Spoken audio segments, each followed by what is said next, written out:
the difference of having Gerrard there, just as a presence. Yeah. Of course, and you know that I bet that I know that everything is over the phone and everything is tried to but it's completely different. It's about the presence of a person.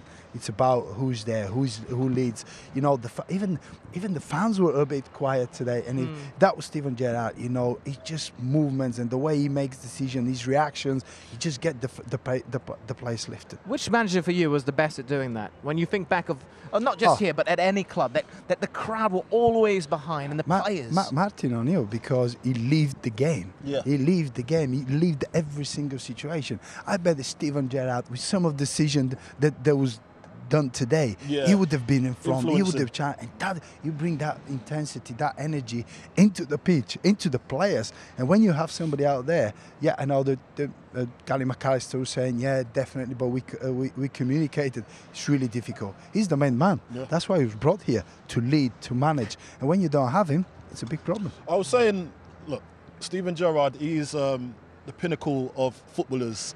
Royal the Rovers staff, number 8, box to box. So he carries that into his coaching style as well, and you can see into his managerial style. And then you got obviously his backroom staff. You got McAllister. You've got Michael Beale as well.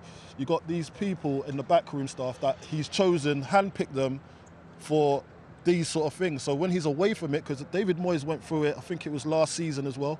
His backroom staff had to take the team, and then they actually went on a good run of games. I was actually thinking, Moyes, you just need to stay at home and just manage from home. But you can see how influential Gerrard is here. He needs to be on the sideline to be able to take them over the line. It's funny you were saying that, because I was with Martin O'Neill last week at the Tottenham Hotspur Stadium, and he was kind of complaining about Klopp and Conte trying to get in the referee's face, and but then he did say he was guilty of that himself. He was always on the referee's face. He was the master of it. But you know, it's funny how when we talked about how you send the right messages from the bench into the pitch. It's about, you know what, how you lead the game, who you are, who you trust, and when the players see his reaction, when the players see the way he talks and he communicates, it's completely different.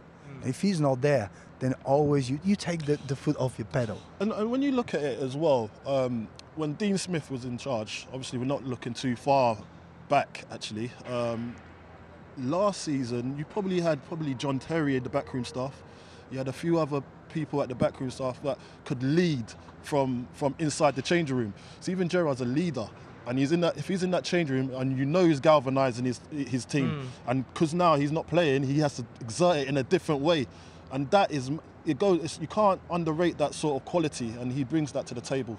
Steven Gerrard always talk about to be a fortress, to be hard to beat. Yeah. In the second half, it wasn't hard to beat. No. It was, again, we've seen a sloppy mistake, sloppy passing. We've seen Villa not being on the front foot the way they were in the first half. Because in the first half, okay, the game starts, you know what to do, you've trained all week, you know what you have to do. But in the second half, when the tempos died down, obviously Tuchel managed to make a couple of changes, good changes, and Lukaku, he brought a completely different Chelsea in the second half, and Villa couldn't manage to do that.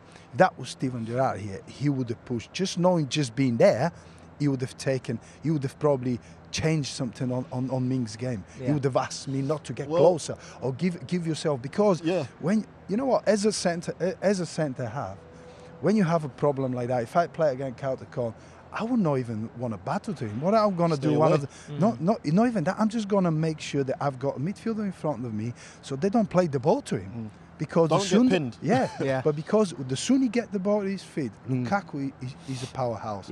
He can make the difference. He's the one who can finish it. And we've seen it in the second half.